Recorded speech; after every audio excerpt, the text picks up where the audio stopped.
So fun. This is right up my alley. We're joined live in studio by Queen Mary Director of Experiences, Dylan Matson, and First Officer Paul Jack. Welcome, guys. We appreciate you being here. Yeah, thanks for being with us this morning. Okay. And ready for spooky season. We are so ready for spooky season. You don't even know. The newsroom is full of people very excited about this. But tell us at the Queen Mary, there are these haunted stories and ghost stories that I've heard about for years. So are they true? Yes. They are? Oh, great. Well, tell us one of them. Well, I actually saw one. I've been walking those decks for nearly 50 years.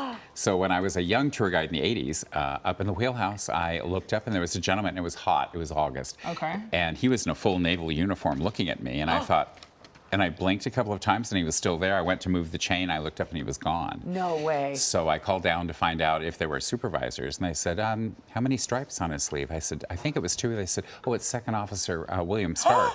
And I said, I haven't been introduced. He said, he's dead.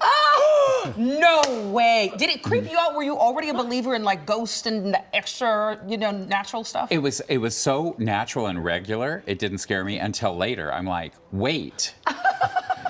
That's so interesting. Well, have you met a ghost as well?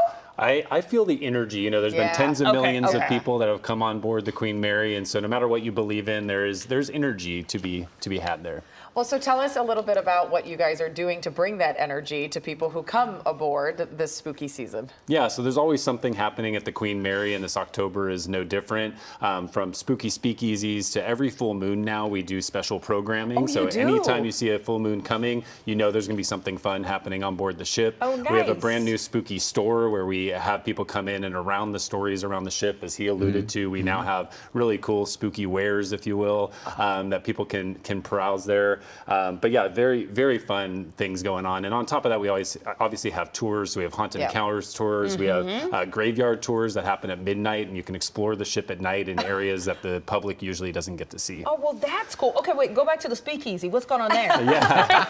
We like to have a good time. Yeah, we're storytellers at the Queen Mary, and he does this on an everyday basis. But at the Spooky Speakeasy, we have 4 different stories that we tell, and there's actually a cocktail paired with those spooky stories. So we tell the story, and then you get to try the cocktail that's paired with that. That's awesome. So how long have you been doing this? I was commissioned last year as a first officer, but I've been studying her since I was 8. The Lady in White, which is a well-known ghost on board, we have for the Spooky Speakeasy tonight. We offer a white margarita with that story. That's Shiva's favorite. I know. I love a margarita with a little side of ghost. There you go. This is so cool. And are these nice ghosts? Like, what are the stories behind them?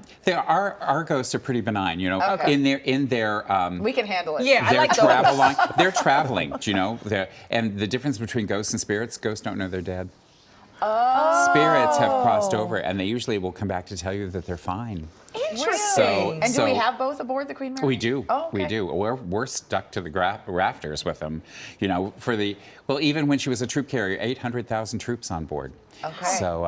And you can stay overnight. So what's the most haunted room on board? So B340 is known as one of the most haunted rooms in actually all of the country. No way. So people can book that. We're actually almost all the way booked up for October.